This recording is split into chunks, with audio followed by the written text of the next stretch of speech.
आज हम short run cost curve देखने वाले हैं। शॉर्ट रन में जो कॉस्ट कर्व्स हैं उनके बीच का रिलेशनशिप भी देखेंगे, जिन पे क्वेश्चंस बहुत ज़्यादा पूछे जाते हैं, उनका शेप ऐसा क्यों होता है जैसा होता है, और साथ में उनके बीच में रिलेशनशिप क्या है।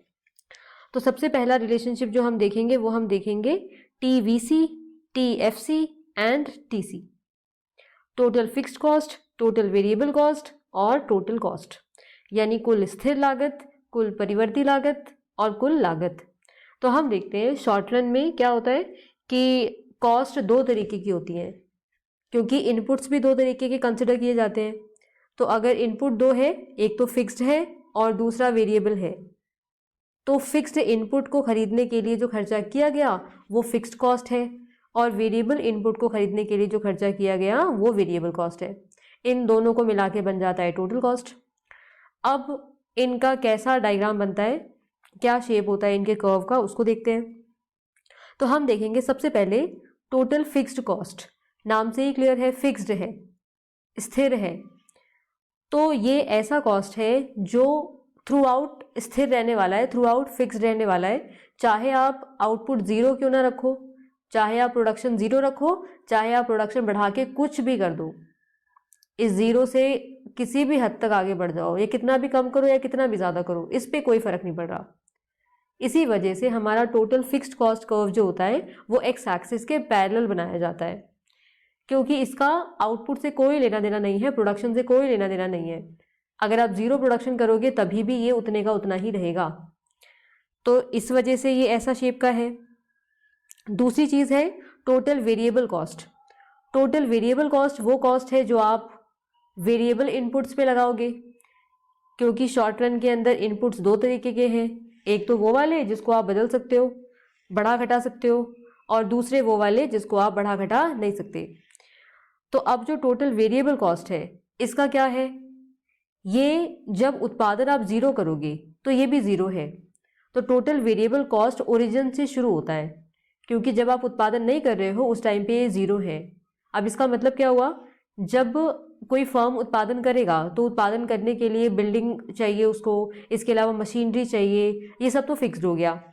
अब इसके अलावा उसे रॉ मटेरियल भी चाहिए जिसको यूज़ करके वो उत्पादन को करेगा।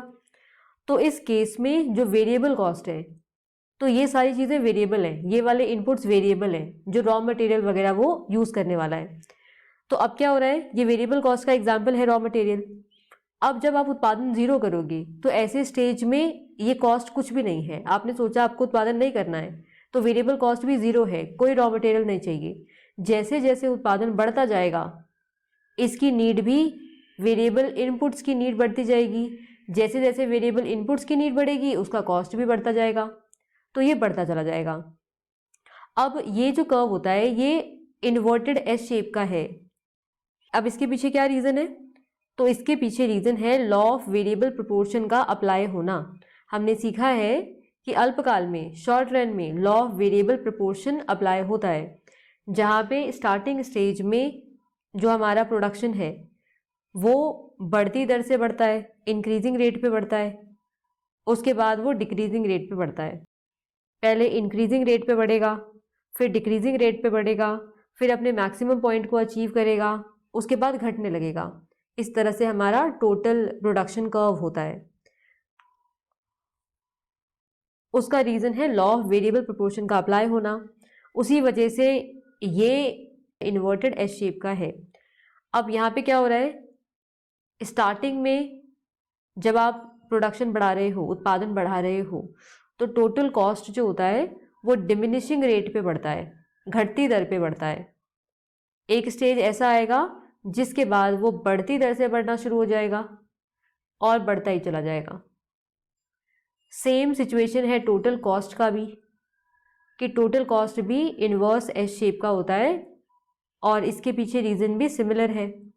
बस एक डिफरेंस अगर हम देखें तो डिफरेंस ये होता है, हमारा टोटल वेरिएबल कॉस्ट जो है वो ओरिजिन से शुरू हो रहा है, ज़ीरो प्रोडक्शन पे ये भी ज़ीरो है, ये वाली कॉस्ट भी ज़ीरो है, पर हमारा टोटल कॉस्ट कभी भी ज़ीरो नहीं होता।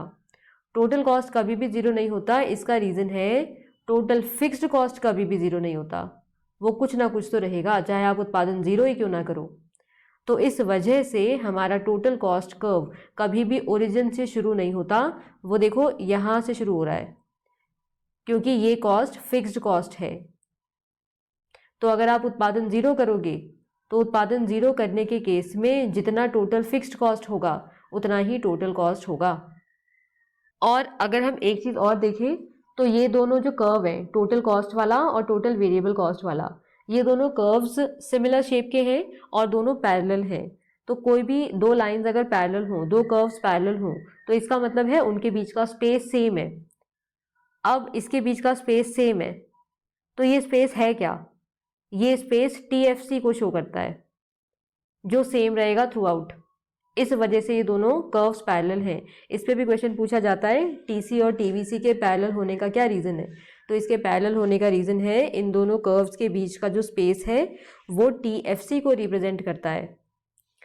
देखो जितना ये डिस्टेंस दिख रहा है ना, जितना ये डिस्टेंस है वही डिस्टेंस यहाँ पे भी नज़र आएगा, उतना ही डिस्टेंस है ये भी।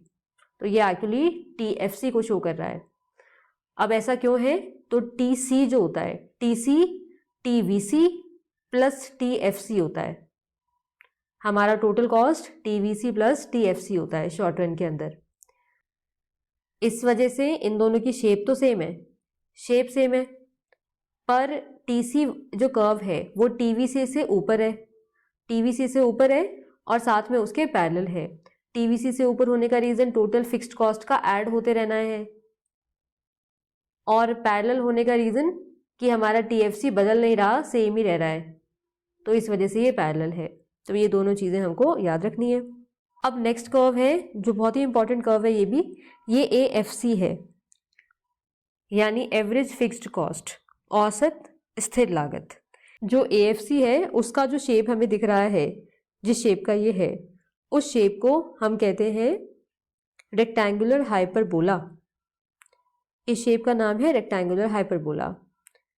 अब ये ऐसा क्यों है जैसा ये दिख रहा है अभी हमको? जो हमारा TFC है वो तो कांस्टेंट रहता है, चाहे आप उत्पादन कुछ भी करो, और कभी ज़ीरो नहीं होता, ये भी हम जानते हैं। तो क्योंकि कभी TFC ज़ीरो नहीं होता है, इस वजह से AFC भी कभी ज़ीरो नहीं हो सकता, और इसी वजह से कभी भी AFC एक्स एक्सिस को टच नहीं करता है, क्योंकि एक्स एक्सिस को टच करने का मतलब होगा कि उस पॉइंट पे हमारा AFC ज़ीरो है, तो वो कभी ज़ीरो नहीं होगा, क्योंकि TFC भी कभी ज़ीरो नहीं होगा। ये वाली बात हो गई। और हम देखते हैं ये रेक्टेंगुलर हाइपरबोला है, इसको आयताकार परिवलय कहते हैं हिंदी में। इसका मतलब क्या होता है कि अगर आप AFC पे एक डॉट लगाओ और इस तरह से एक रेक्टेंगल फॉर्म कर दो, फिर इस रेक्टेंगल का एरिया निकाल लो, इसके बाद दूसरा लगा लो कहीं पे भी जहाँ मन आए वहाँ पे, और फिर ऐसे करके एक रेक्टेंगल फॉर्म कर लो, इस वाले रेक्टेंगल का एरिया निकालो, ऐसे जितने मर्जी चाहे उतने रेक्टेंगल्स बना लो। सीधी सीधी लाइन हम बनाएंगे और जितने मर्जी चाहे रेक्टेंगल्स बना लेंगे, उन सब रेक्टेंगल्स का एरिया बराबर आएगा, नए वाले का भी, इसका भी, सब रेक्टेंगल का एरिया बराबर आएगा। तो जो कर्व्स ऐसे होते हैं जिनके साथ ये किया जा सकता है उसको रेक्टेंगुलर हाइपरबोला कहा जाता है। तो इस वजह से हमारा AFC रेक्टेंगुलर हाइपरबोला कहलाता है, इसका शेप। तो इसमें ये चीज़ है ध्यान देने वाली। और ये कम क्यों होता रहता है? इसका रीज़न है, इसका फॉर्मूला क्या है AFC का? इसका फॉर्मूला है TFC अपॉन में क्वांटिटी। तो TFC तो उतने का उतना रहेगा और क्वांटिटी बढ़ती जा रही है। तो अगर TFC 100 था, क्वांटिटी 10 थी, तो आंसर आया 10। इसके बाद मान लो TFC तो फिर उतना रहेगा, क्वांटिटी 20 हो गई, तो फिर वो और कम हो जाएगा, 5 रह जाएगा। इसके बाद और बढ़ गया, क्वांटिटी बढ़ती चली जाएगी, डिनोमिनेटर बढ़ता चला जाएगा, न्यूमरेटर उतने का उतना रहेगा। तो इस वजह से हमारा जो रिजल्ट है वो कम ही आएगा, कम आता चला जाएगा। तो हमारा AFC घटता चला जाता है जैसे जैसे उत्पादन बढ़ता चला जाएगा। इसका रीज़न पूछा जाए तो हम बोलेंगे क्योंकि TFC कांस्टेंट है, तो इस वजह से क्वांटिटी के बढ़ने पे AFC हमारा घटता चला जाता है, पर वो कभी भी ज़ीरो नहीं होता, क्योंकि TFC आपका जो न्यूमरेटर है वो कभी ज़ीरो नहीं होता। अब हमारा ये वाला जो डायग्राम है, इसको अगर हम देखें तो AFC हम समझ चुके, TVC और AC को समझते हैं। दोनों काफ़ी सिमिलर हैं, थोड़ा सा स्लाइट डिफरेंस है जिसको हम देख लेंगे। दोनों यू शेप के कर्व्स हैं, दोनों यू शेप के कर्व हैं, पहली बात।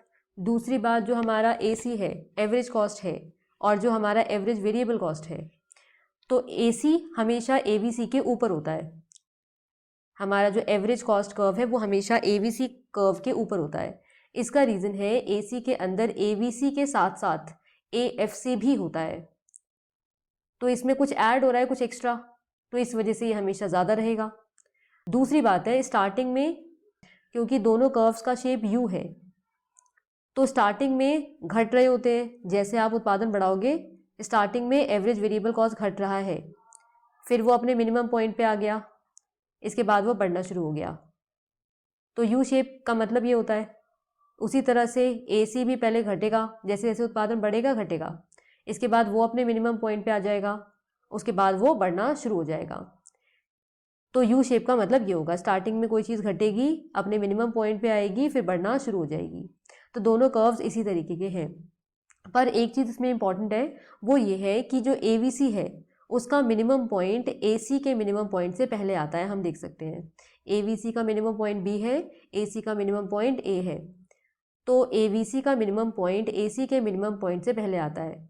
तो फिर रीज़न पूछा जाए तो हम रीज़न वही बताएंगे, क्योंकि AC के अंदर AFC इंक्लूडेड है विद AVC, तो इस वजह से ये अपने मिनिमम पॉइंट पे पहले पहुंच जाएगा।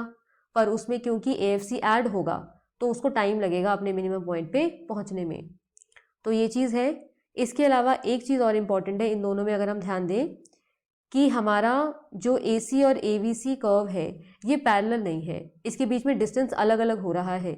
यहाँ पे इतना ज़्यादा डिस्टेंस है, यहाँ तक आते आते इतना कम हो गया है, तो ये डिस्टेंस कम होता जा रहा है। तो कम होते रहने का रीज़न है AFC का इफेक्ट कम होता जा रहा है, क्योंकि AFC कम होता जा रहा है। तो स्टार्टिंग में AC AVC से काफ़ी ज़्यादा था, बहुत ज़्यादा था, क्योंकि हमारा AFC बहुत ज़्यादा था, पर AFC घटता गया, इस वजह से इन दोनों के बीच का डिस्टेंस भी घटता चला गया, कम होता चला जाएगा। पर ये भी कभी भी एक दूसरे को काटेगा नहीं, AVC AC को कभी भी काटेगा नहीं, कभी उसके बराबर नहीं होगा, क्योंकि AFC कभी ज़ीरो नहीं होगा। तो ये डिस्टेंस चाहे कितना ही घटता चला जाए पर कभी भी एक दूसरे को काटेगा नहीं।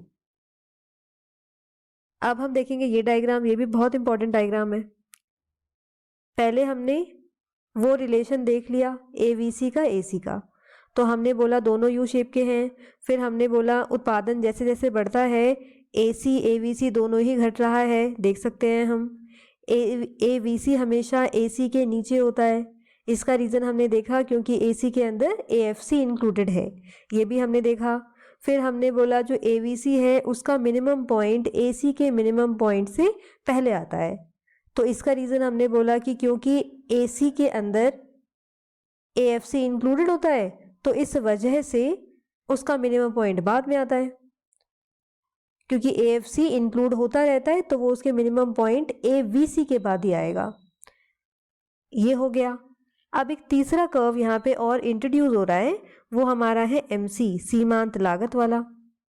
तो यहाँ पे क्या हो रहा है, ये जो होता है ये स्टार्टिंग में कम हो रहा है, कम हो रहा है, कम हो रहा है, अपने मिनिमम पॉइंट को रीच कर गया, अपने मिनिमम पॉइंट को रीच कर गया।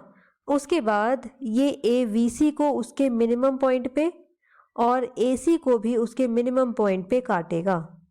तो हमारा MC पहले घटता जाता है, घटता जाता है, अपने मिनिमम पॉइंट तक पहुंचता है, इसके बाद बढ़ना शुरू होगा, बढ़ना शुरू होगा, फिर AVC को उसके मिनिमम पॉइंट पे काटेगा, इसके बाद AC को भी उसके मिनिमम पॉइंट पे काटेगा। तो इसको हम इस तरह से देखते हैं। इसमें एक और जो पूछा जाता है क्वेश्चन, वो ये पूछा जाता है कि आप AC और MC के बीच का रिलेशन बताओ। तो उसको हम इस तरह से बताते हैं कि जैसे जैसे उत्पादन बढ़ता है AC भी घट रहा है, MC भी घट रहा है, पर MC AC से ज़्यादा स्पीड में घट रहा है, ज़्यादा स्पीड में घट रहा है, तो इस वजह से MC का मिनिमम पॉइंट AC से पहले आ जाता है।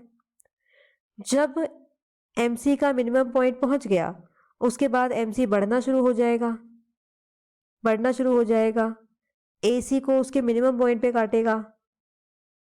अब AC भी बढ़ना शुरू हो गया अपने मिनिमम पॉइंट के बाद, इस पॉइंट के बाद AC भी बढ़ना शुरू हो गया, पर MC AC से ज़्यादा स्पीड में बढ़ता है। तो जब MC और AC का रिलेशन पूछा जाता है तो हम बोलते हैं स्टार्टिंग में उत्पादन के इनिशियल स्टेजेस में जैसे जैसे हम उत्पादन बढ़ाएंगे तो दोनों के दोनों घटते हैं, MC AC दोनों घटता है। इसके बाद MC अपने मिनिमम पॉइंट पे पहुंच जाएगा, उसके बाद MC बढ़ना शुरू हो जाएगा, उसके बाद MC AC को उसके न्यूनतम बिंदु पे मिनिमम पॉइंट पे काटेगा, उसके बाद AC भी बढ़ना शुरू हो जाएगा, पर MC उससे ज़्यादा स्पीड में बढ़ेगा। तो ये रिलेशन इन दोनों का है।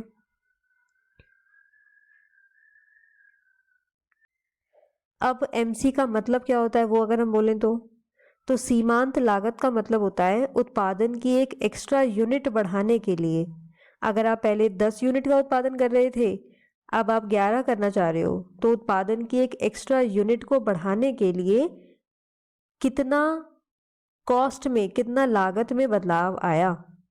तो इसका फॉर्मूला हम कहते हैं चेंज इन टोटल कॉस्ट, कुल लागत में कितना बदलाव आया और उत्पादन की मात्रा में कितना बदलाव आया। इसको हम ऐसे दिखाते हैं।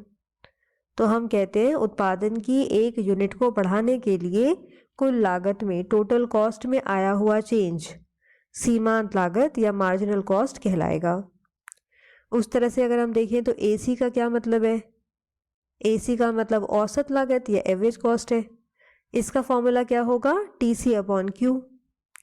फिर अगर हम बोलें AVC, इसका क्या फॉर्मूला होगा, तो उस केस में हम TVC ऊपर रख देंगे, TVC/Q, ये इसका फॉर्मूला आ जाएगा।